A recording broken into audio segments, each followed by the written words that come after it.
Bienvenido, soy Mario Alonso, fundador de Todo Logística, y junto a mi equipo queremos ponerte en contacto con nuestros clientes.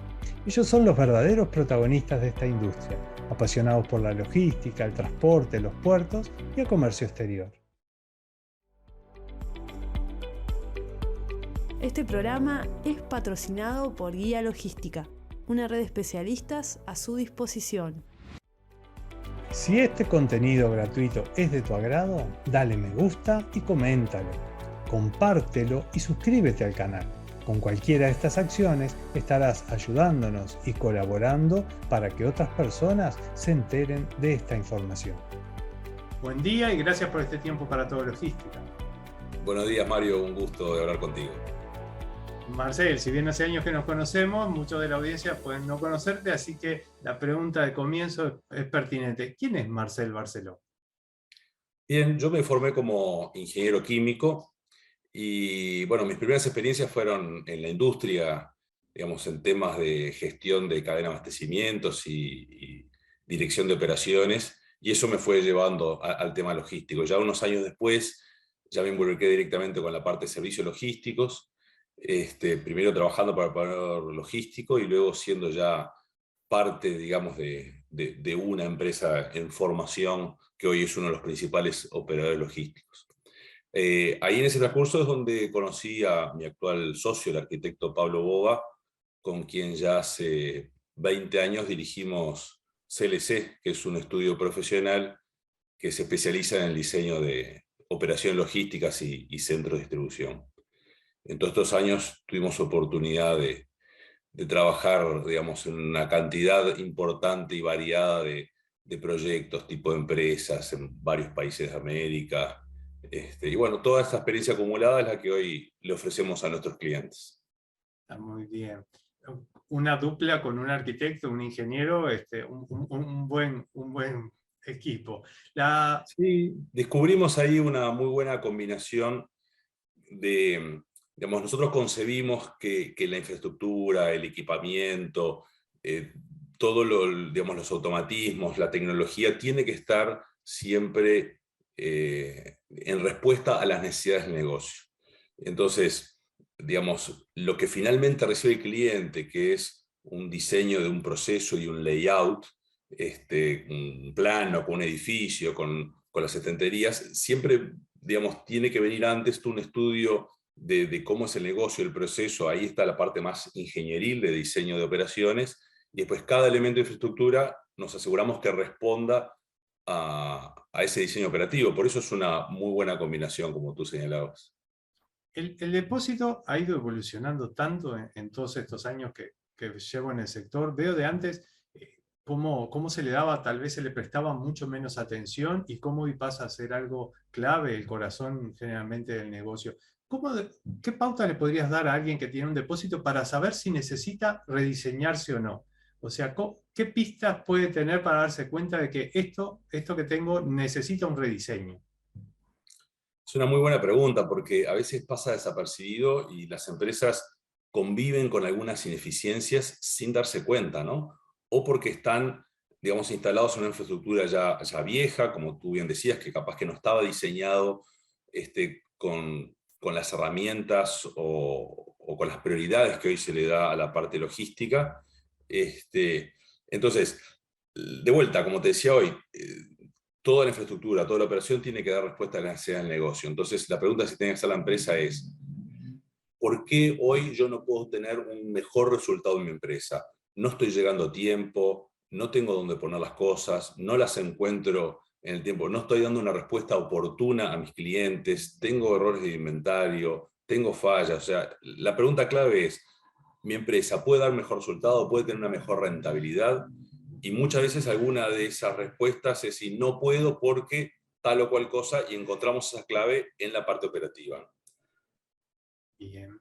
Y sin revelar el secreto, ¿no? Pero contame un buen diseño, ¿no? O sea, ¿cuáles son las grandes las sugerencias generales que das a tus clientes? Y que para serte bien franco, Mario, acá no hay secreto, justamente. O sea, el valor agregado que aportamos nosotros no es una fórmula mágica, sino el resultado de muchos años de haber trabajado en esto, y no es que seamos más vivos que el resto, es que nos equivocamos antes, ¿no? Aparte estuvimos literalmente del otro lado del mostrador. Hoy ofrecemos nuestros experiencia y conocimientos para asesorar a empresas en el diseño de las operaciones y en la construcción y desarrollo de infraestructura logística. Pero nosotros con Pablo tuvimos que diseñar y desarrollar y construir y operar nuestra propia infraestructura. Entonces tuvimos oportunidad de probar muchas cosas. Entonces, la metodología, como ya te había adelantado, primero nos enfocamos en un estudio profundo del negocio de nuestros clientes. Hacemos un análisis cuantitativo bastante exhaustivo de lo que son las operaciones.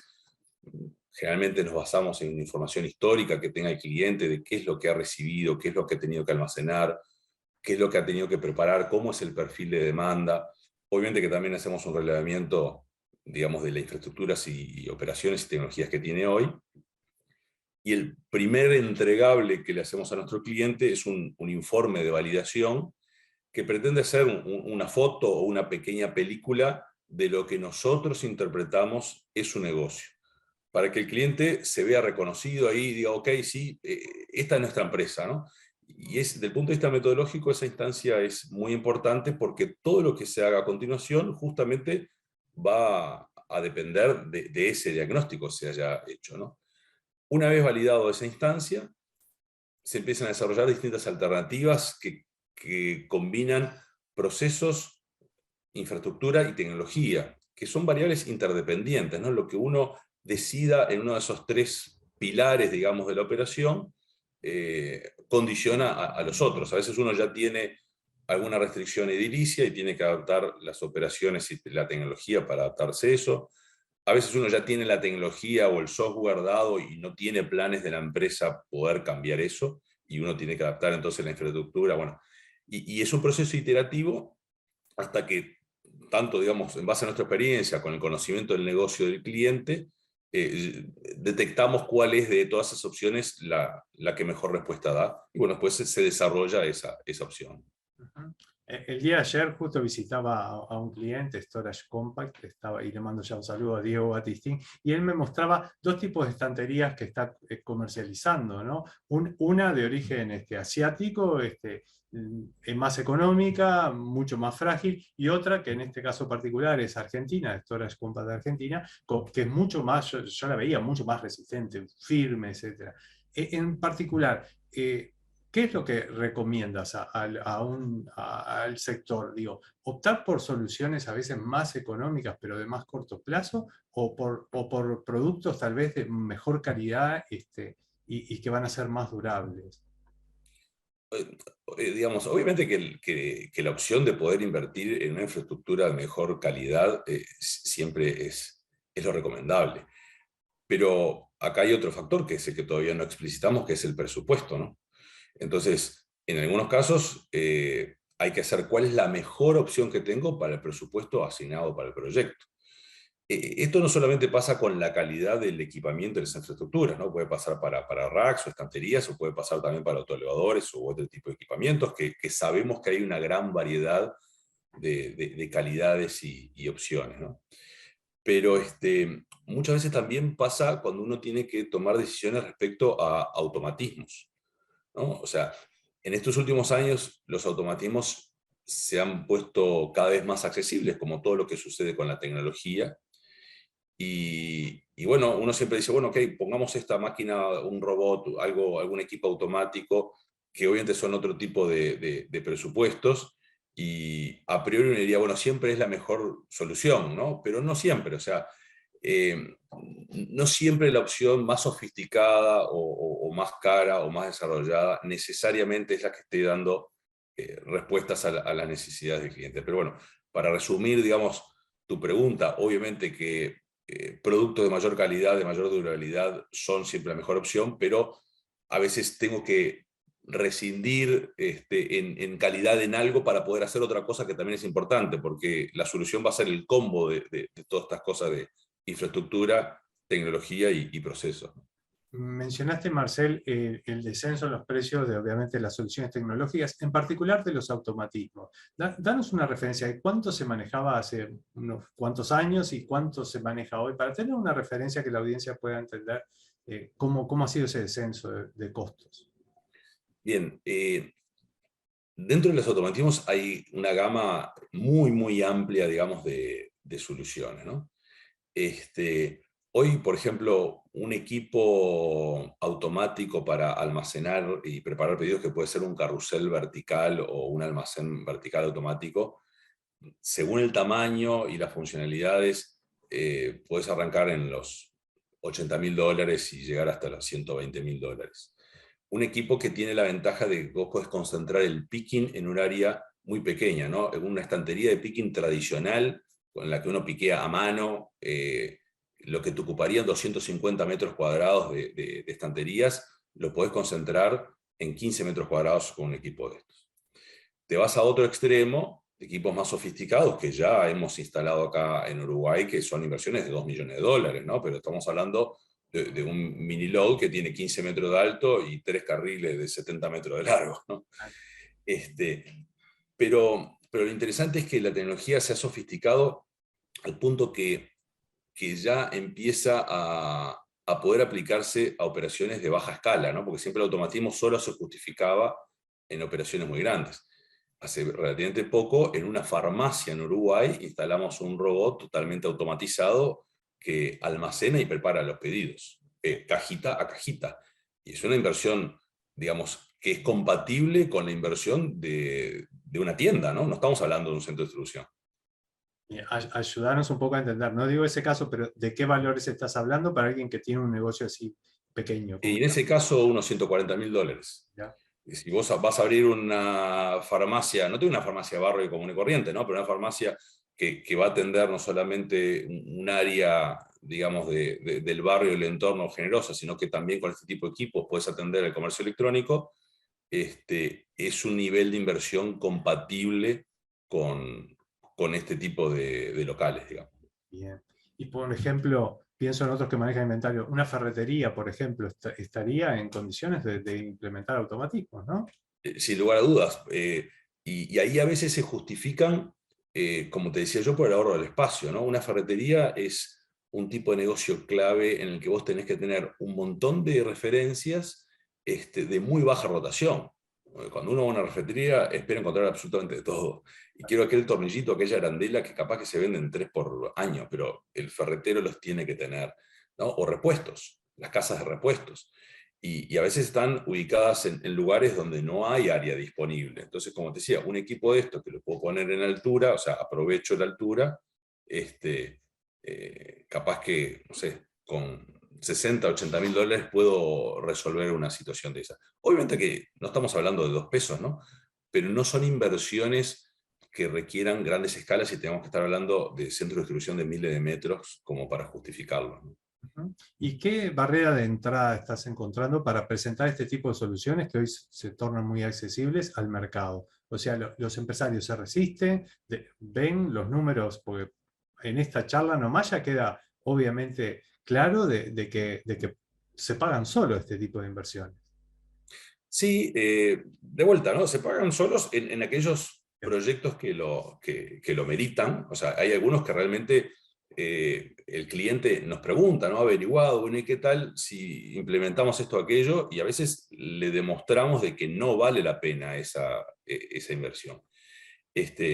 Pero yendo a tu pregunta, obviamente que quien va a invertir en esto tiene la duda de cómo se va a sostener. O sea, un automatismo de alguna manera te hace más dependiente al equipo, y Uruguay sigue estando lejos del mundo, entonces las preguntas vienen por el tema de quién hace el mantenimiento, y si me rompe, quién me lo atiende, y bueno, acá en Uruguay no son muchas las empresas que dan soporte a este tipo de cosas.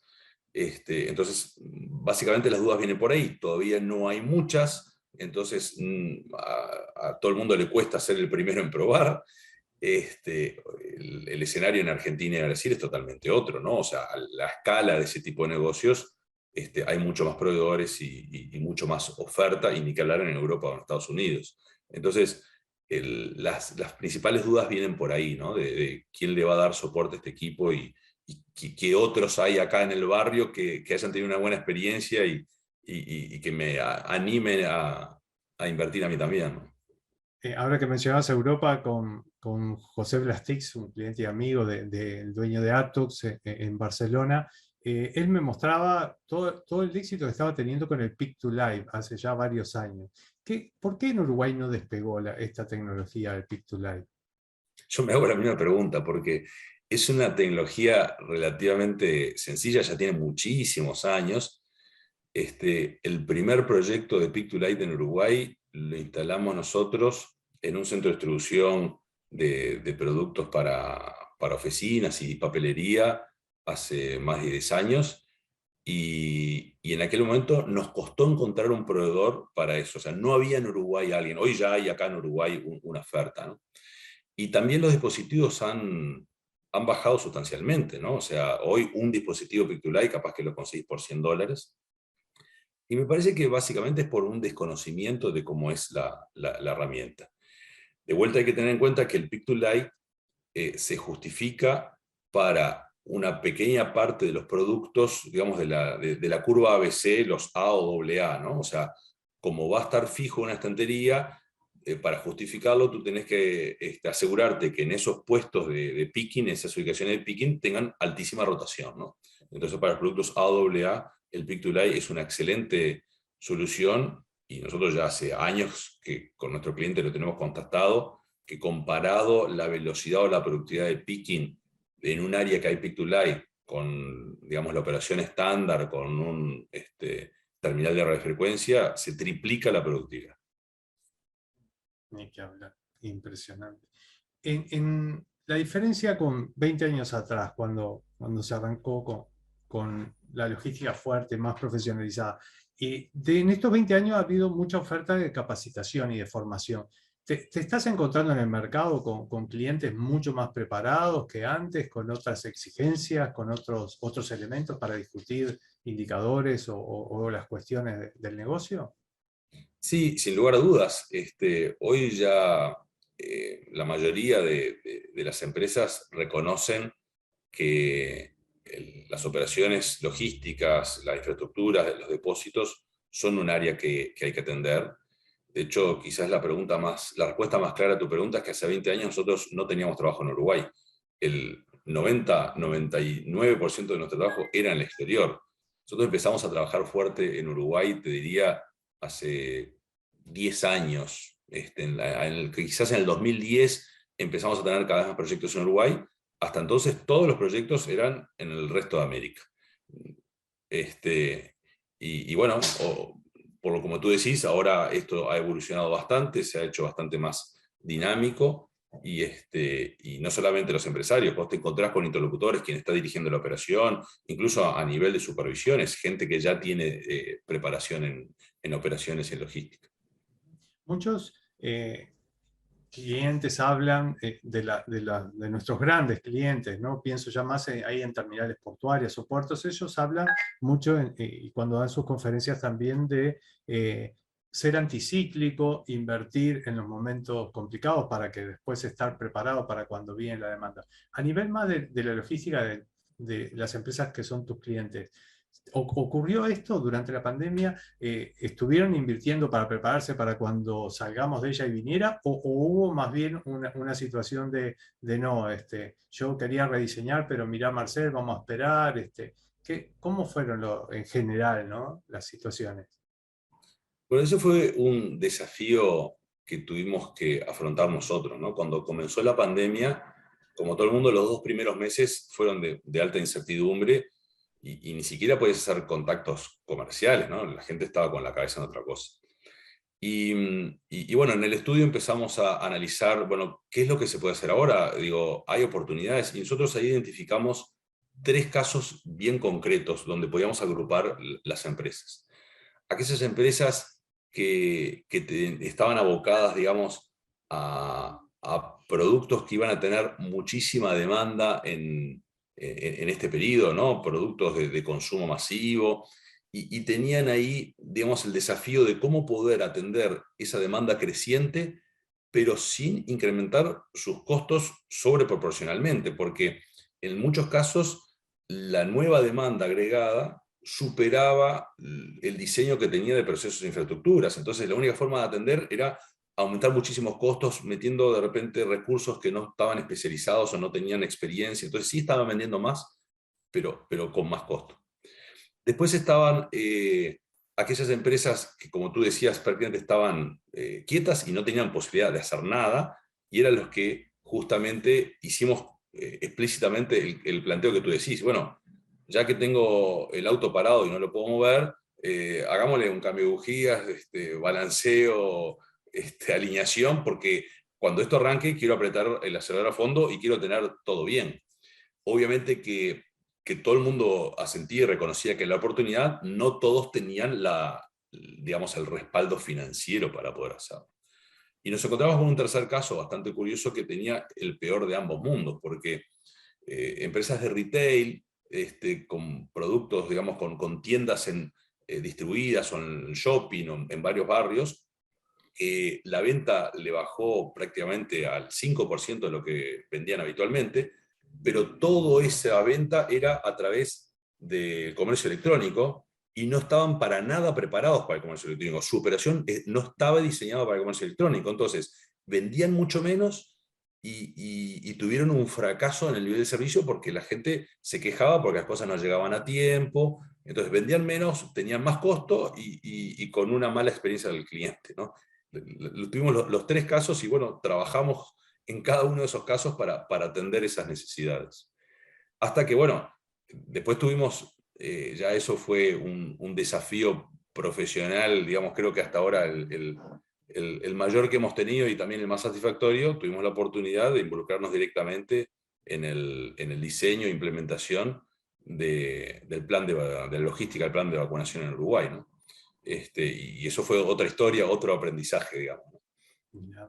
Contanos un poquito porque eso nos tocó a todos. ¿Cómo fue este desafío? Bueno, mira, nuestro trabajo empezó en octubre del 2020 a instancias de TCU, de la Terminal de Cargas Uruguay, que tuvo la visión de darse cuenta de que esto iba a ser un desafío para el país y que había que estar preparado para esto. O sea, teníamos la gran incertidumbre de que no sabíamos ni qué vacunas íbamos a recibir, ni de dónde iban a venir, ni en qué condiciones. La única certeza que había es que iban a llegar por el aeropuerto. Entonces, nos convocaron de la terminal para armar un equipo de trabajo como para analizar todos los escenarios posibles y preparar a toda la operación para poder dar respuesta a las necesidades que tuviese el país. Y después el aeropuerto, digamos, hizo las gestiones como para poder dar seguridad y apoyo cuando, digamos, el gobierno lo necesitara, ¿no?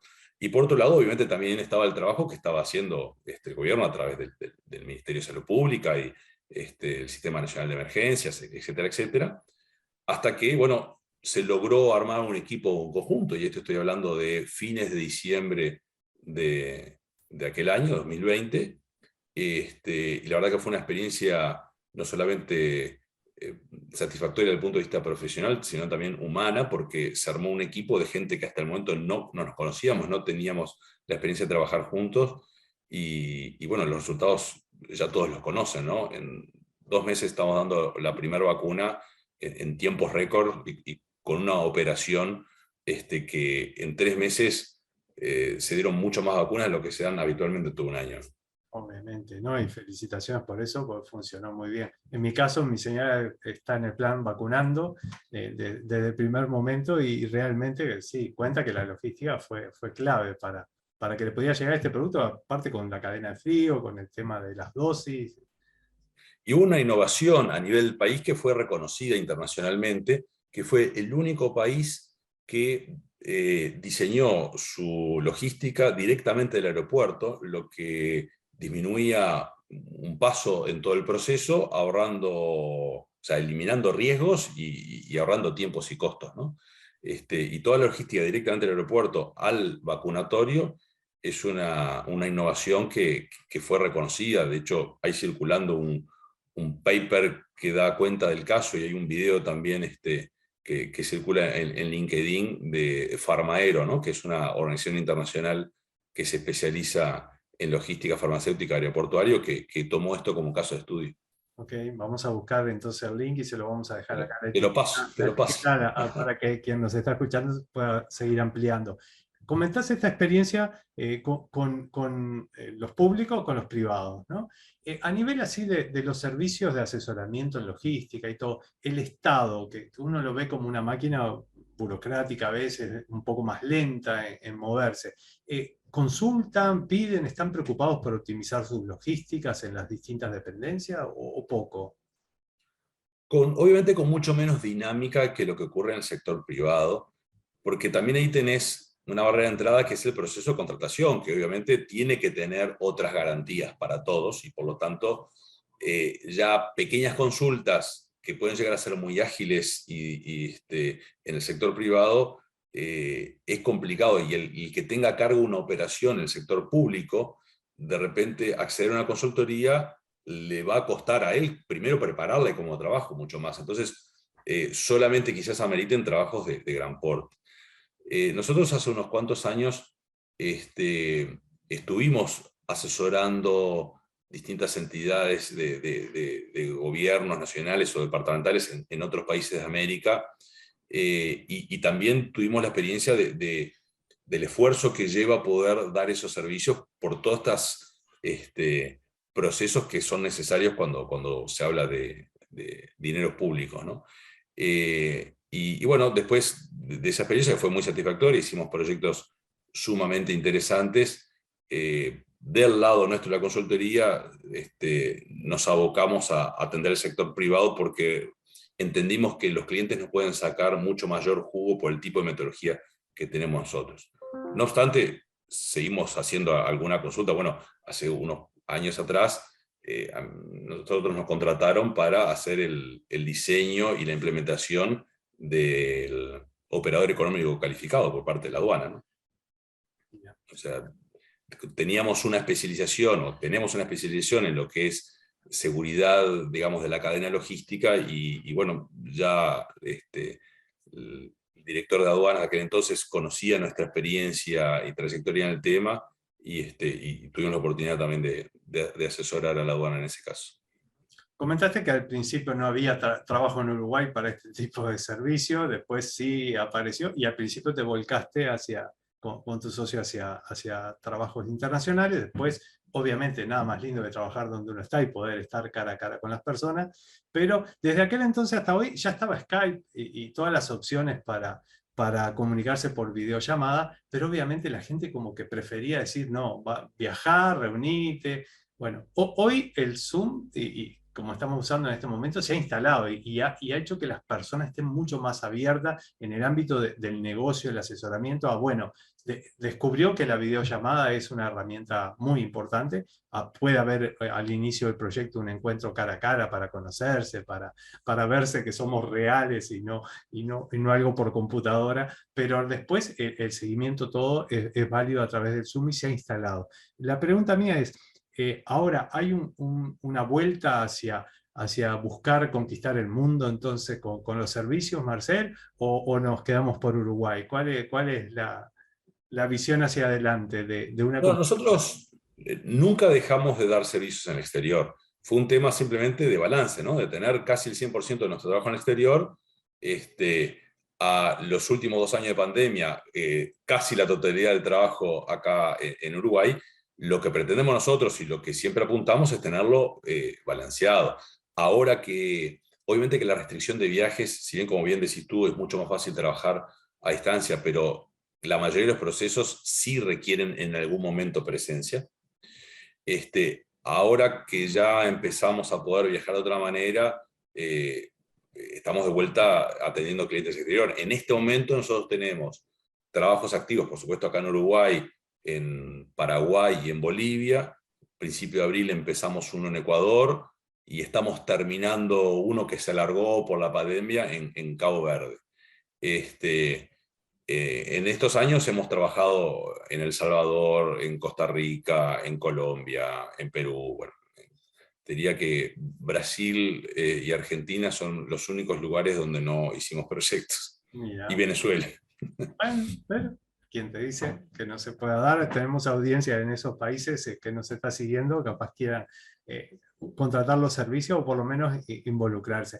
Marcel, ha sido un placer esta charla, un gusto, te agradezco todo este tiempo para Todo Logística. Muchísimas gracias a ti, Mario, un saludo para todos.